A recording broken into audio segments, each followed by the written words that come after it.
E aí, vamos lá?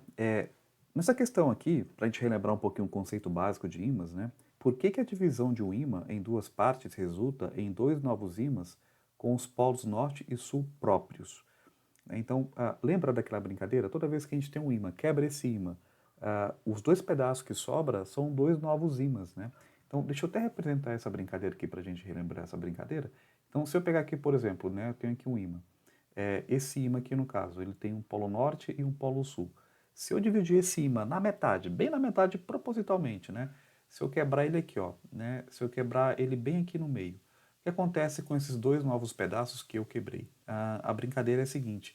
Então, se eu peguei aqui, quebrei esse ímã na metade, ali na divisão, a priori, entre os dois polos, a gente obtém o quê? Obtém que esses dois pedaços que eu quebrei vão se tornar novos dois ímãs. Então, se aqui, por exemplo, é norte magnético lá em cima continuam como norte magnético. Aqui embaixo vai ser o sul magnético, né?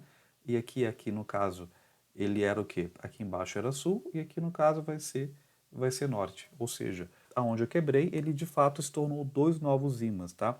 E eu posso quebrar isso aí até chegar aonde? Até chegar no átomo. E o átomo em si é um pequeno ímã, tá? Então, mas por que que quando a gente quebra, né? O que explica essa questão, né? Vamos ver aqui qual a alternativa que se enquadra nisso. Então, aqui ele fala o seguinte aqui no item A. Porque o ímã é um composto por dois polos opostos. Não explica, né, essa questão. Porque a divisão do ímã altera a sua estrutura molecular. Não altera. Então, quando a gente quebra, não altera nada. Então, não pode ser isso.